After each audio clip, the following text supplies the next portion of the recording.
Greetings comic lovers and welcome back to Casually Comics, the channel where we chat all things comics, from reviews of comics new and old to history to anecdotes to really wherever our whims take us. And today we're gonna have a long one, so strap in, get comfy, find something to eat or drink. Yeah, we're gonna be here a while. I'm Sasha, and if you've casually been floating around in the realm of quirky comic book stories and facts, you may have heard whispers, rumors, rumblings about Capwolf, that is, Captain America as a werewolf. This was real. This really happened, and yes, he was actually called Capwolf in the story itself. And this arc, let me tell you, you are not going to be the same after it. I mean, I'm definitely not. Before we howl at the moon, and if you're still here after that very cringy joke, then please do subscribe. Come on, you know you want to. We talk comics all the time. You know you want to hear about stuff like this. Spread the joy of Capwolf. This story arc comes to us from 1992, and is written by Mark Grunwald, the same person who brought us the Cap accidentally does meth, ice arc. So all the things that were happening there, the multiple plot points, the appearances from all kinds of different characters, some of whom were just kind of casually passing through and probably didn't really need to be there,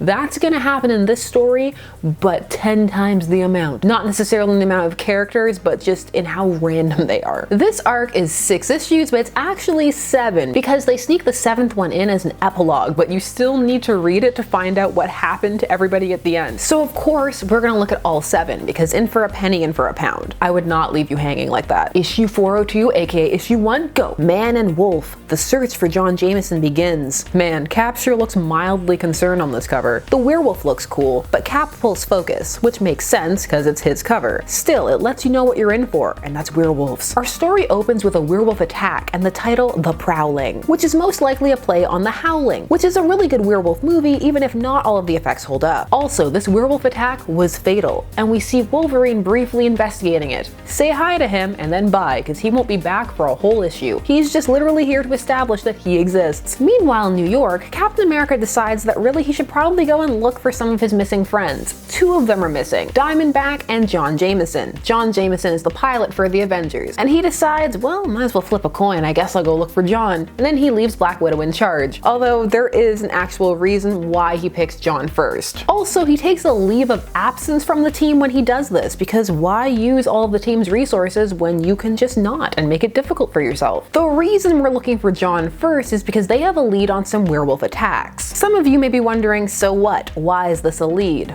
Well, let me tell you that John Jameson, who yes is J. Jonah Jameson's son, is a werewolf. He was turned into a werewolf because writers felt that his character was just languishing and they should do something with him, and well, why not? Also, his character name is Man-Wolf, half man, half wolf. John Jameson was an astronaut who went to the moon, and there he found a gem, which he made into a pendant, because why give over the artifacts you find when you can wear them? And it attached itself to his neck, and when activated by moonlight, turned him into a werewolf. So he's a space werewolf. He's not even a normal paranormal werewolf.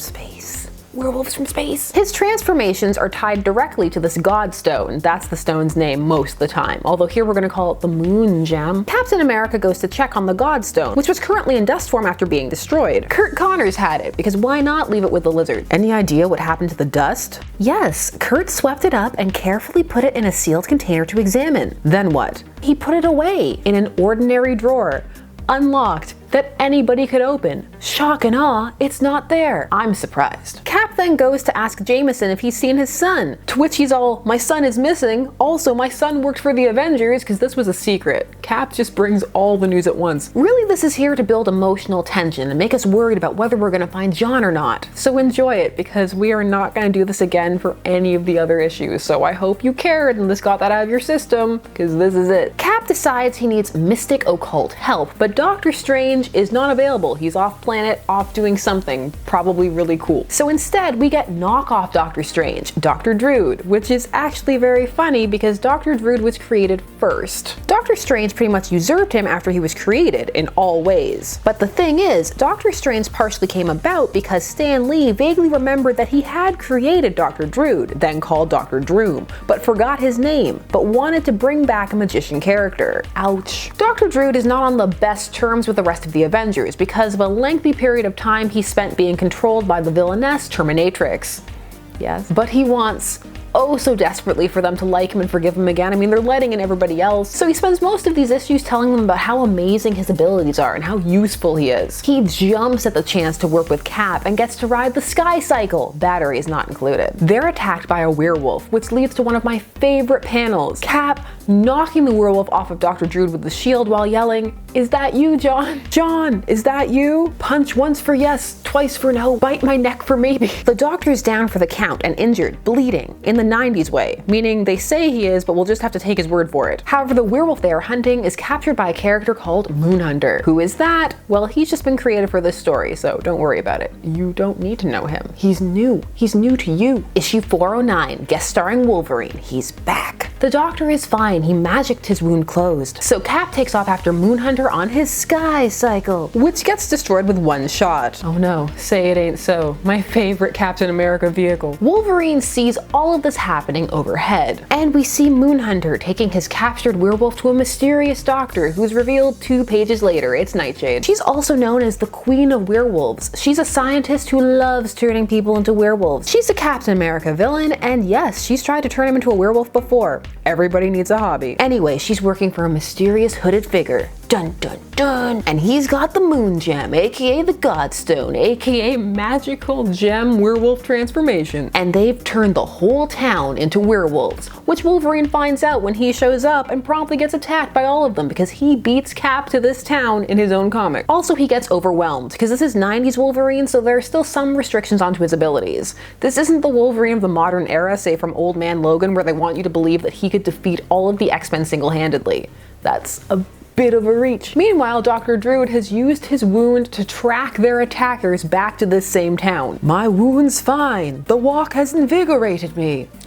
I believe you. But does Cap? Well, he better feel invigorated because then they are attacked by werewolves. Issue 404 has a cool cover with Cap fighting Wolverine and Logan's claws ripping through the title. It's exciting. It makes you want to dive in. Let's show them we're not sheep. No, not sheep, for sheep cannot levitate out of harm's way. I do not possess your physical prowess, Captain, but I will attempt to aid our cause in my own inimitable manner. You can just feel Steve going, I should have waited for Doctor Strange. Or come alone. That was also an option. I mean, other people are going to show up anyway. Wolverine's already here. Cap is still looking around to see if any of these werewolves attacking them are John, which raises an important point. If your friend turns into a werewolf, you need to try and see them in their werewolf form at least once, because you never know. It's for your own safety, really. Druid levitates Cap out of the fight and makes him invisible. Meanwhile, Nightshade has been trying and failing to turn Wolverine into a werewolf because of his healing factor. But that doesn't stop her boss from hypnotizing him. Abandon your efforts to make him one of the Moon Children. He is feral enough for our community as is. As the sun rises, the community transforms back. So Cap and Dr. Druid, still invisible, start to walk around and investigate, and they decide to go to the mayor's office because that's always where the action is,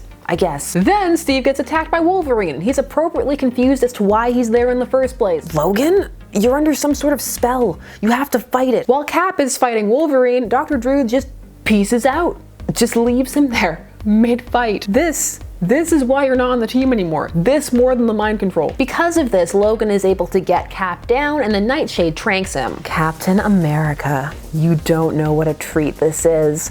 Being able to ply my trade with your exquisite physique again so soon. Aw yeah, it's Capwolf time. Captain, get ready to howl. 405. This issue is just called Capwolf. There he is. Look at him, getting a cover all to himself, because we need to bask in this glory. The shield's still hiding some of the face, so you need to go inside for the reveal. Love it, but you still get the mouth and the eyes, and it's just, it's good. We get a 2-page spread for his transformation into a blonde werewolf. It's nice detail, I like it. I'll even forgive that this issue is called Dances with Werewolves. Dances with Wolves had come out 2 years earlier, so that makes this an easier pun to make at that time than it would be, say, these days. Also a bit more relevant. Also by these days, I mean at the time of this recording. However, Nightshade can't seem to control him. He still has some kind of semblance of human intelligence. Voice bad.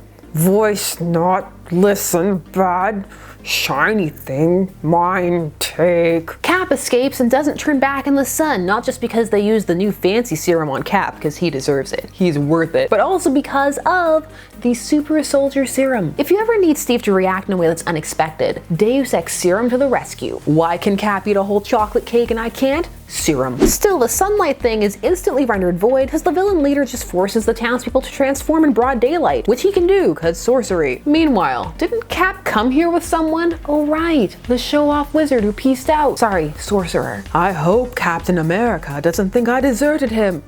Why would he think that? I mean, it's only true. No, I am certain he can handle himself. To his credit, he does find the Moonstone, but then he comes face to helmet with Dreadman, the Druid. It's a Druid fight, a Druid-off. So get ready for a proper psychic battle, which means they're just standing there, scintillating. Cap, meanwhile, is trying to talk to the werewolves, but to no avail. And then Wolverine attacks him again, and Capwolf, he doesn't hold back. He goes right for the eyes. If you do anything to Cap, he's just unhinged. So, how's the psychic fight going? I'm exerting enough sheer mental force to give him a cerebral hemorrhage. How can he still be standing? Well, gee, I don't know. Maybe you're not as great as you think you are. And he's not, because he loses. Not gonna get reinstated like that. Cap has returned to Nightshade because his confused werewolf brain decides that she's the only one who can help him. He also brought Moonhunter back with him because he defeated him too. 406, Wolfpack attack. Man, the 90s really loved the Logan haircut. Except for Cap, they all have it. Into the punishment pit, Captain.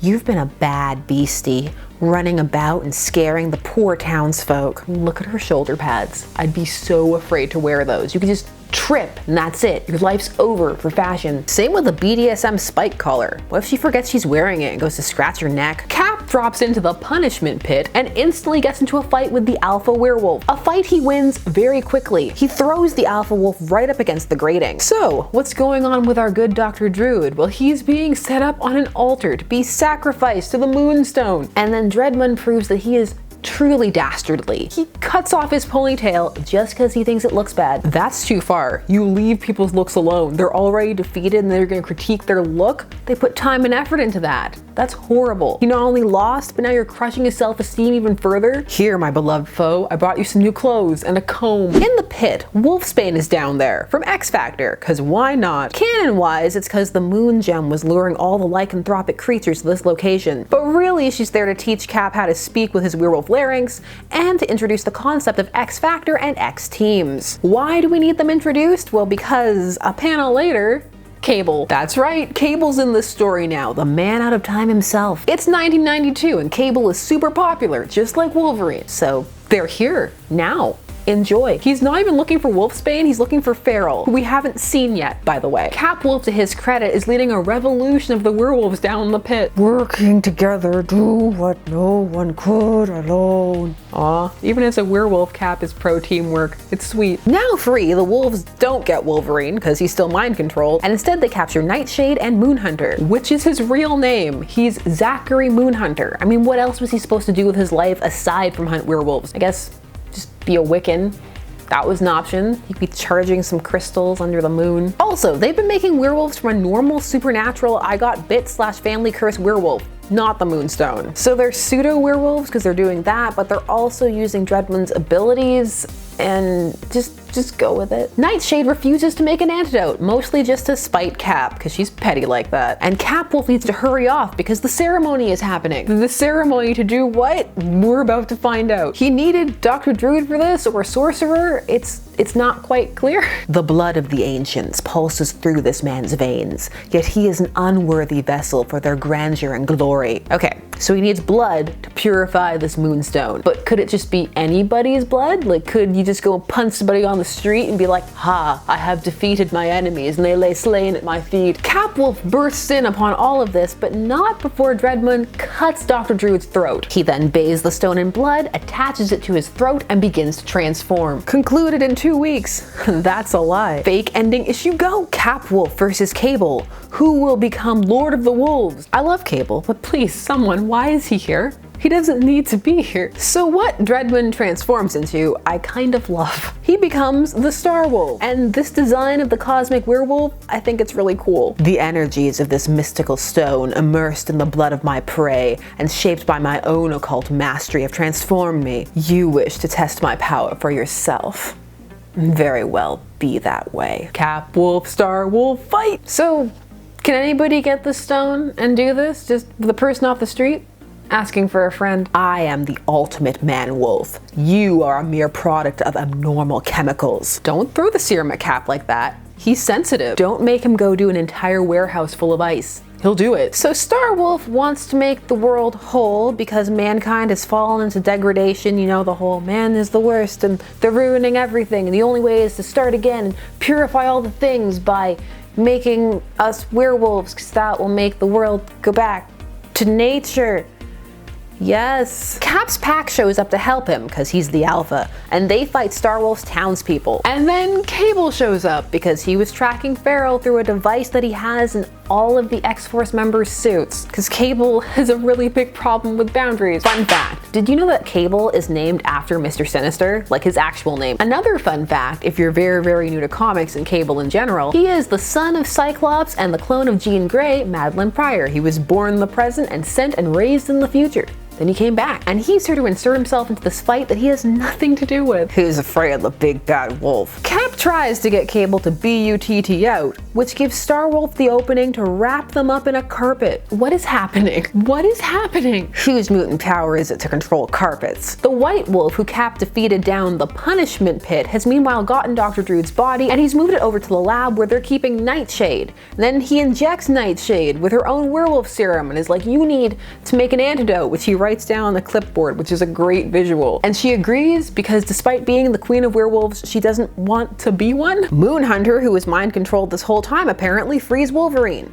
But Dr. Druid is alive and fine despite having his throat slit, and frees them both from their brainwashing. I've won. Captain America and the Bionic Interloper have been crushed. Starwolf proceeds to monologue about how everything's going great and the world is gonna bow before his werewolf army or just all become werewolves. So Wolverine just casually walks into the room, snicks out one of his claws, and slices open the carpet, and that frees both Capwolf and Cable. Why did everyone, including other heroes, think these two would be defeated by a rolled up carpet? How tightly was this carpet rolled? Impossible. You should be dead. It was a carpet. Cap starts to try and remove the gem from the Starwolf's throat, and he's kinda getting it, when it seems like in these last panels, Cable just gets fed up with waiting, so he gets up and uses his telekinetic powers to yank it out of the throat and then steps on it. So Cap doesn't even get to fight the person who got him turned into a werewolf properly. I guess it's a good thing that Cable showed up after all. Thank goodness he survived that deadly carpet. Okay, now for the secret ending, part 7, issue 408, go. Everyone's just kind of gathered in the lab now because what else can they do? That was all madness. We all need to recoup. Nightshade has made an antidote, which he seems to have made in about 20 minutes, and is administering it. Dr. Druid is alive because I managed to seal my throat wound through sheer force of will. Please let me join the Avengers. I will 100% abandon you right in the middle of a fight, but I can heal my own wounds. And the White Wolf was John Jameson the whole time. Hooray, we found him. I was so worried. Then suddenly Cap, who was slowly transforming out of being a werewolf because he injects himself with the antidote, gets attacked by an evil mirror version of himself. Hands up to those of you who have figured out this evil twin is a refugee from the Infinity War. I would not have figured that out without that box. I'm not gonna lie, the first time I read this, I was not well versed enough. This probably played a lot better when the Infinity War arc was fresh. Now it's kind of okay, but it just seems like another crazy thing that's happening in this issue that's already bonkers. It's more of a, oh,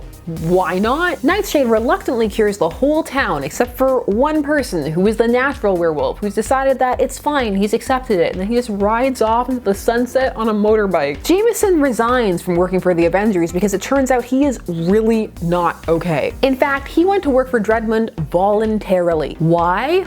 Well, let me explain. When I became an astronaut at the start of the space age, you superhero types were practically unheard of. Guys like me, we had the right stuff. We were the bravest and the brightest, the best humanity had going for it. Then you guys began popping up all over, and suddenly astronauts were yesterday's news. I guess when I applied to be your pilot, I hoped to see up close what made you people tick. See if I could get some of the new right stuff to rub off on me. Being near guys like you, Cap, has gotten to be too much for me to handle. I need to do something else with my life. Okay, John, but I just want you to know, I'm gonna miss you. As far as I'm concerned, you do have the right stuff. No. He's not okay. He nearly started the werewolf apocalypse. But there's always a place for him on the Avengers. But not with their therapist, because clearly they do not have one. Also, right after this, Cap turns around and pretty much instantly hires Moonhunter. That's right, the person who was trying to kill them the entirety of this arc up until the last issue. He's their new pilot now, because I guess that position was super easy to fill. I don't know if you want that stuff rubbing off on you, John. It doesn't seem that nice. I hope he at least waited till John was out of earshot. And that was the story of Capwolf. What just happened? Everything was happening in that story, and some of it for no reason. The 90s loved a good cameo, and if you could put Wolverine in a book, you were gonna put him in a book. It didn't matter if he didn't belong there at all. Wolverine, he belongs everywhere. This was fun, but probably read better as single issues where it built up. All together and all at once, it's a lot of a lot. And just how little some of it fits together shines through. It's definitely not a story that's riding high on emotional stakes, despite being driven by the premise of finding a friend. But it certainly has action and werewolves. It promises you werewolves and it gives them to you. It's not boring, that's for sure. But there is an entire subplot I actually cut that involved one of Cap's other friends who's returned, and he's catatonic. It's a whole thing. He's not catatonic, that is not the right word. He's not talking. Anyway, it had nothing to do with what was going on here. Still, I have questions. Was it really worth creating this whole new Moonhunter character for this? Is he that great?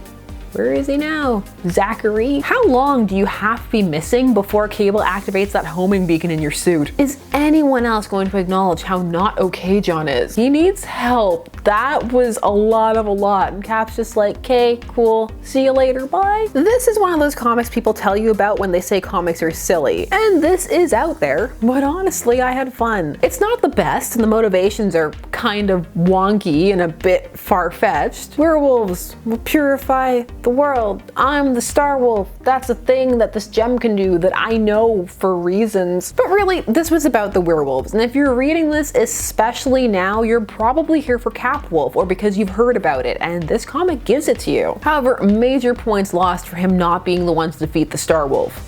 Cable just yoinking all the credit. Why do I love the Star Wolf so much? This stays with you. Is that good, bad? You decide. I think this comic has more weaknesses than strengths, but the strengths that it does have stand out. For a modern or newer reader, it may not connect with them as well, as they may not have the knowledge base or connection to some of the overarching plots that were happening at the time for it to really pay off. However, it is very outlandish in a fun kind of way. It's enjoyably hokey. I sealed my own neck wound. Said no one ever. No, they said. So what do you think? What's your favorite supernatural arc? Share down below. While you're down there, do all of the YouTube things. Like, comment, subscribe, and please hit that bell notification so that you never miss a vid. I'm Sasha, and thanks so much for watching Casually Comics. I'll see you again soon. Bye.